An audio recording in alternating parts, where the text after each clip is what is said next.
Hello guys, welcome to our YouTube channel and my name is Ankur Pratap. And दोस्तों, आज की इस वीडियो के अंदर हम बात करने वाले हैं किस तरीके से आप एलिमेंटर को यूज़ करके अपनी वेबसाइट के लिए पॉपअप्स क्रिएट कर सकते हैं। जिन लोगों को नहीं पता है कि पॉपअप बेसिकली क्या है और किस तरीके से वर्क करते हैं, तो उनको मैं बता दूं।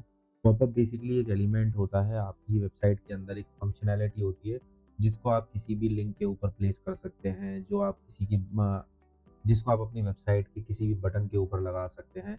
जैसे कि आपको यहाँ पर ये मेरी वेबसाइट दिखाई दे रही होगी, इसके अंदर मैं अगर आपको बताऊँ कि पॉपअप किस तरीके से काम करता है, तो ध्यान से देखिएगा कि जैसे यहाँ पर ये 3 बटन लगे हुए हैं, मैं इनमें से किसी भी बटन के ऊपर क्लिक करूँगा, तो आपके सामने एक पॉपअप ओपन होकर आ जाएगा। तो मैं जैसे इस पे क्लिक करता हूँ, तो यहाँ पर मेरा एक ये पॉपअप ओपन होकर आ गया है। इसी तरीके से मैं इस पे क्लिक करता हूँ, ये मेरा एक पॉपअप ओपन होकर आ गया है। तो इसी तरीके का पॉपअप हम आज की इस वीडियो के अंदर क्रिएट करने वाले हैं और बहुत ही आसान तरीके से आप एलिमेंटर को यूज़ करके अपने किसी भी तरीके के पॉपअप को क्रिएट कर सकते हैं। चाहे आप ई-कॉमर्स की वेबसाइट रन कर रहे हैं, चाहे आप ब्लॉग रन कर रहे हैं, चाहे आप सर्विस बेस्ड वेबसाइट रन कर रहे हैं और उन सभी के लिए अगर आप पॉपअप बनाना चाहते हैं, तो ये वीडियो आपके लिए बहुत इम्पोर्टेंट है। चैनल के ऊपर अगर आप फर्स्ट टाइम आए हैं, तो हमारे चैनल को सब्सक्राइब कर लें, नोटिफ़िकेशन बेल आइकन को प्रेस करना मत भूलिएगा, ताकि आगे आने वाली एलिमेंटर से रिलेटेड वीडियोज़ आपसे मिस ना हो। तो चलिए स्टार्ट करते हैं, देखते हैं किस तरीके से एलिमेंटर के ऊपर हम पॉपअप्स क्रिएट कर सकते हैं।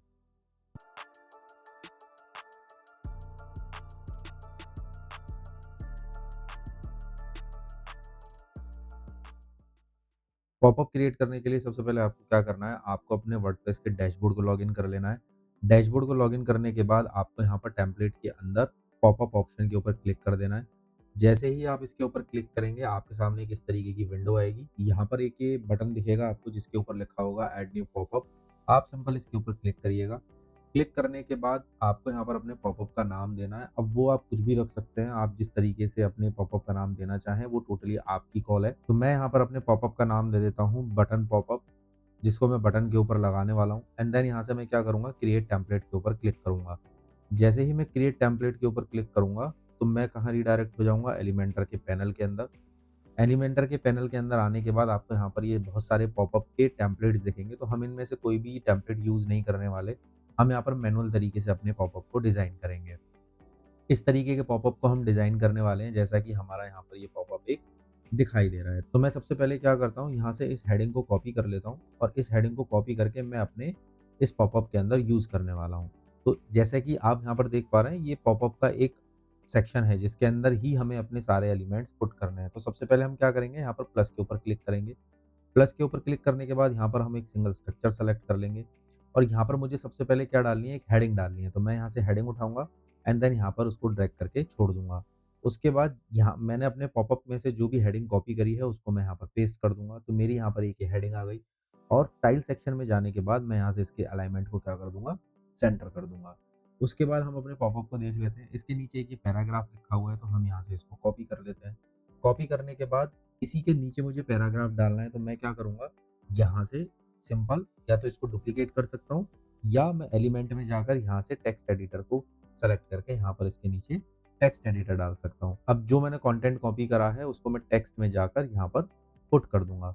पिछली वीडियो के अंदर मैंने आपको क्लियर करा था कि इस टेक्स्ट वाले ऑप्शन को हम क्यों सेलेक्ट करते हैं। अगर आपने वो पिछली वीडियो हमारी नहीं देखी है, तो आप जाकर देख लीजिएगा, जिसके अंदर हमने एलिमेंटर की हेल्प से हेडर एंड फुटर क्रिएट करना बताया था। तो मैंने यहाँ पर अपना ये कंटेंट प्लेस कर दिया है। स्टाइल सेक्शन में जाता हूँ, इस कंटेंट की अलाइनमेंट में सेंटर कर देता हूँ। डिज़ाइनिंग हम बाद में अभी करने वाले हैं। उसके बाद यहाँ पर एक ये फॉर्म लगा हुआ है, राइट? तो हम यहाँ पर क्या करेंगे, इसी तरीके के एक फॉर्म को डिज़ाइन करना स्टार्ट करेंगे। तो मैं जाता हूँ अपने एलिमेंटर में वापस, एलिमेंट के अंदर। यहाँ पर मैं सर्च करने वाला हूँ फॉर्म एंड इस फॉर्म को उठाकर मैं इस हेडिंग के नीचे प्लेस करने वाला हूँ। अभी ये मेरा बहुत बेसिक फॉर्म है। मैं यहाँ पर क्या करूँगा, सबसे पहले इस फॉर्म को थोड़ा-सा हम मॉडिफ़ाई कर लेते हैं। फॉर्म को डिज़ाइन करने के लिए आपको क्या करना है, आपको इस पेन आइकन पे क्लिक करना है। जैसे ही आप पेन आइकन पे क्लिक करेंगे, फॉर्म के जितने भी ये सेक्शन होंगे वो आपको यहाँ पर दिखाई देने लगेंगे। जैसे नेम का सेक्शन यहाँ पर जो दिखाई दे रहा है वो ये रहा। ईमेल का जो सेक्शन यहाँ पर दिखाई दे रहा है वो ये रहा। मैसेज का जो सेक्शन यहाँ पर दिखाई दे रहा है वो ये रहा। तो मुझे यहाँ पर अगर कोई और सेक्शन बनाना है या किसी सेक्शन को यहाँ से हटाना है, तो मैं यहाँ से अपने सेक्शन को मैनेज कर सकता हूँ। तो मुझे यहाँ पर मैसेज का सेक्शन तो चाहिए नहीं। यहाँ पर मुझे क्या चाहिए, एक तो फ़ोन नंबर चाहिए और दूसरा यहाँ पर इस तरीके से ड्रॉप डाउन ऑप्शन चाहिए। तो इस तरीके से आप ड्रॉप डाउन ऑप्शन क्रिएट कर सकते हैं, वो आप देखने वाले हैं। तो मैं सिंपल यहाँ पर क्या करूँगा, सबसे पहले मैसेज वाले इसको ओपन करूँगा। एंड यहाँ से मैं सबसे पहले सेलेक्ट कर लेता हूँ कि ये मेरा जो सेक्शन है वो क्या है। तो मेरे को यहाँ पर टाइप बतानी पड़ेगी। मैं इसको फ़ोन नंबर में कन्वर्ट कर रहा हूँ, तो मैं यहाँ से इसको टेलीफ़ोन सेलेक्ट कर लूँगा। लेबल यहाँ से मैं डाल दूँगा इसको phone number, and then placeholder यहाँ पर मैं लिख दूँगा फ़ोन नंबर। फ़ोन नंबर जैसे ही मैं यहाँ पर लिखूँगा, तो मैं प्लेस होल्डर के अंदर जो भी टेक्स्ट लिखूँगा वो मेरा यहाँ पर विज़िबल होता है। ठीक है? लेबल्स हमारे ये हैं जो ऊपर हेडिंग दिखाई दे रही है सेक्शन की। अगर मैं यहाँ से इन सेक्शन की हेडिंग्स को हटाना चाहूँ, तो नीचे आपको यहाँ पर एक लेबल का ऑप्शन दिख रहा है, इसको आप ऑफ कर दीजिए। तो ऊपर की जितनी भी हेडिंग्स होंगी वो सारी आपकी हट जाएँगी। मतलब लेबल जो होंगे वो आपके सारे हट जाएँगे। अब उसके बाद मुझे यहाँ पर क्या क्रिएट करना है, एक सेक्शन और बनाना है, तो मैं इसी को डुप्लिकेट कर सकता हूँ। बस इसके टाइप को मैं चेंज कर दूँगा। अब यहाँ पर आप मेरे इस पॉपअप को अगर देखें, तो इसके अंदर यहाँ पर ये ड्रॉप डाउन बहुत सारे ऑप्शन दिए गए हैं, जहाँ से कस्टमर क्या कर सकता है, किसी भी ऑप्शन को सेलेक्ट कर सकता है। तो ये जो पूरा एक सेक्शन बना हुआ है ना, जिसके अंदर ये लिखा हुआ है which course are you looking for, ये एक सेलेक्ट सेक्शन है। तो मैं यहाँ पर क्या करूँगा, इस नीचे वाले सेक्शन के अंदर इसका टाइप मैं चेंज कर दूँगा सेलेक्ट। सेलेक्ट करने के बाद यहाँ पर इसका लेबल मैं चेंज कर देता हूँ, सेलेक्ट सेक्शन, एंड देन उसके बाद यहाँ पर मैं क्या करता हूँ, अपने ऑप्शन दे दूँगा। जैसे सबसे पहला ऑप्शन दे दूँगा चूज़ योर कोर्स, यहाँ पर हम लिख देते हैं।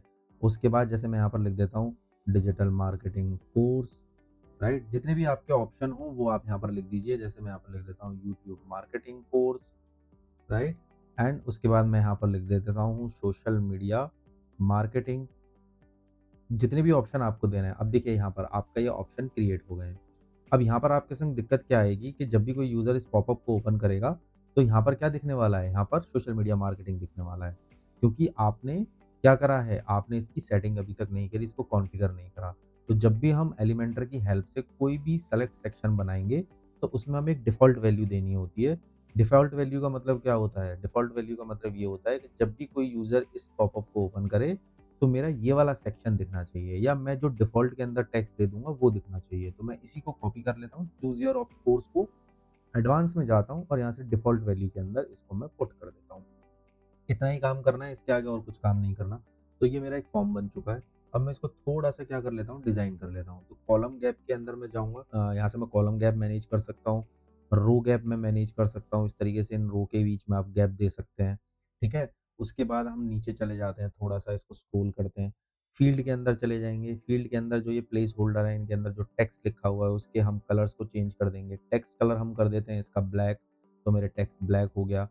टाइपोग्राफी में जाते हैं, टाइपोग्राफी में हम स्टार्टिंग से ही पॉपिंस फ़ॉन्ट यूज़ कर रहे हैं, तो हम यहाँ पर भी पॉपिंस यूज़ करने वाले हैं। हम यहाँ पर पॉपिंस सेलेक्ट कर लेंगे। साइज़ इसका दे देंगे हम यहाँ पर 14। 14 देने के बाद, या 15 या 16 भी आप रख सकते हो, अपने ऊपर है। 16 ज़्यादा बड़ा हो गया तो मैं इसको 15 कर देता हूँ, और इसकी जो बोल्डनेस है हम इसको रखेंगे 400। उसके बाद ये मेरा एक फॉर्म बन चुका है। एडवांस में आते हैं, इस फॉर्म को थोड़ा-सा लेफ्ट साइड से और राइट साइड से कंप्रेस करते हैं। तो मैं क्या करूँगा, मार्जिन में जाऊँगा एंड राइट साइड में मैं वैल्यू दे दूँगा 40, एंड लेफ्ट साइड में वैल्यू दे दूँगा 40। तो ये मेरा एक फॉर्म छोटा हो गया। छोटा होने के बाद अब मैं क्या करूँगा, स्टाइल में वापस चला जाऊँगा। स्टाइल में वापस जाने के बाद यहाँ पर देखते हैं मेरा जो बटन है वो क्या है, ब्लैक कलर का है। तो मैं सिंपल क्या करूँगा, इस बटन के अंदर चेंज करूँगा। तो ये बटन है मेरा, इस पे क्लिक कर देंगे। बैकग्राउंड कलर को मैं कर देता हूँ यहाँ से ब्लैक, तो मैंने अपना बैकग्राउंड कलर ब्लैक कर दिया। अब उसके बाद मुझे यहाँ पर क्या करना है, यहाँ पर मुझे टाइपोग्राफी में जाना है बटन के, और इसके भी फ़ॉन्ट को मुझे क्या कर देना है, पॉपिंस। तो मैं यहाँ पर पॉपिंस सेलेक्ट कर लूँगा और यहाँ से सेलेक्ट करके इसके फ़ॉन्ट को चेंज कर दूँगा।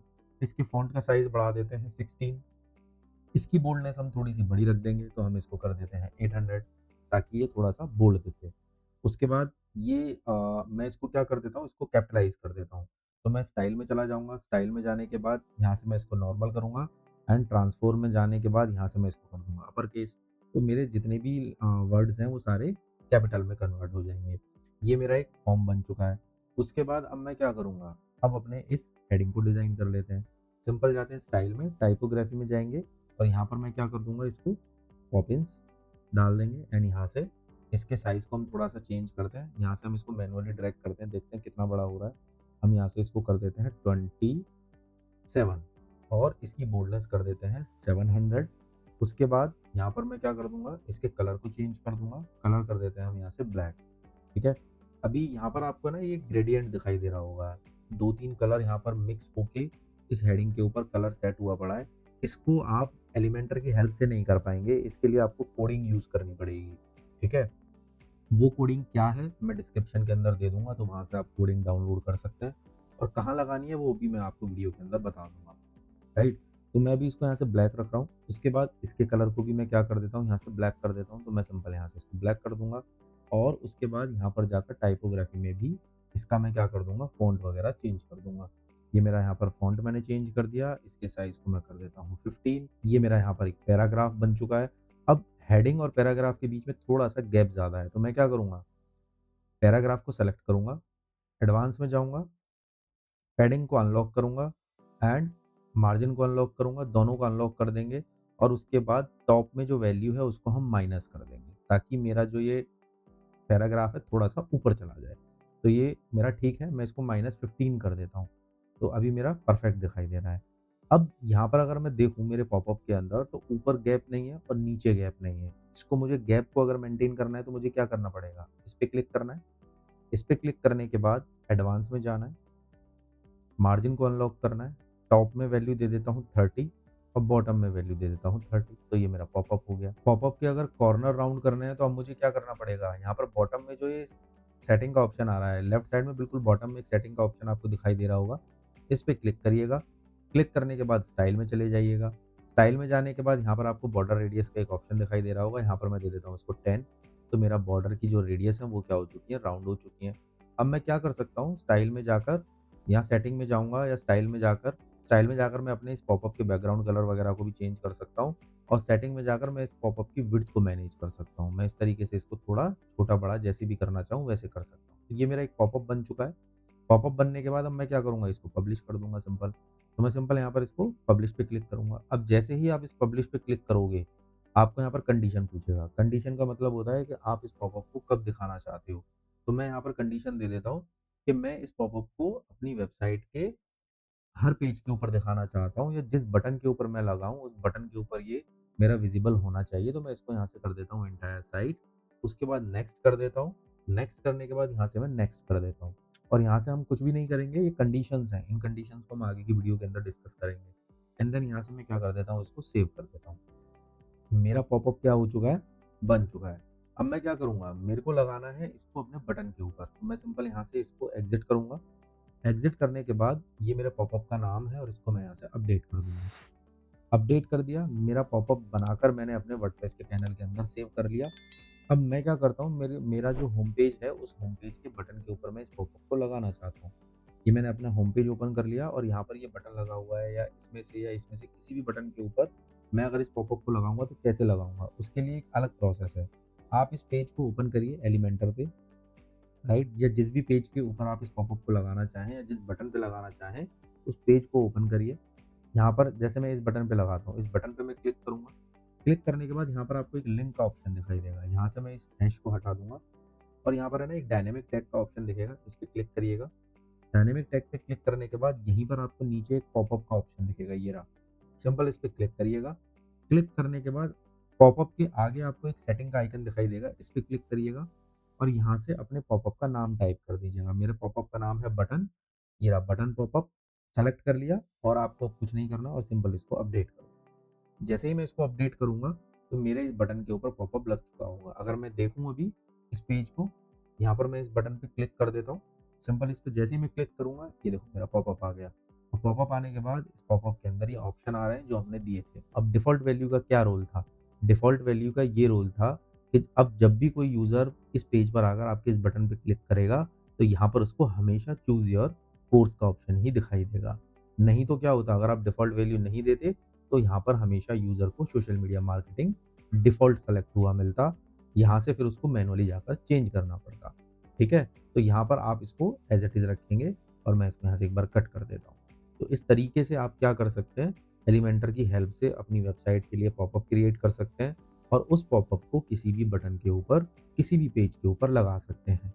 आगे आने वाली वीडियो के अंदर हम देखेंगे किस तरीके से पॉपअप की कंडीशन को यूज़ करा जाता है, और किस तरीके से और ई-कॉमर्स के पॉपअप्स आप बना सकते हैं, या ब्लॉगिंग वेबसाइट के पॉपअप आप बना सकते हैं। आई बिलीव कि आपको ये वीडियो पसंद आई होगी। अगर वीडियो पसंद आई है तो आप इस वीडियो को लाइक ज़रूर कर दीजिएगा, चैनल को सब्सक्राइब कर लीजिएगा, नोटिफिकेशन बेल आइकन को प्रेस कर लीजिएगा, ताकि ऐसे ही यूज़फुल ट्यूटोरियल आपको टाइम टू टाइम मिलते रहें। आज की इस वीडियो में इतना ही, मिलते हैं नेक्स्ट वीडियो में। Till then goodbye, take care.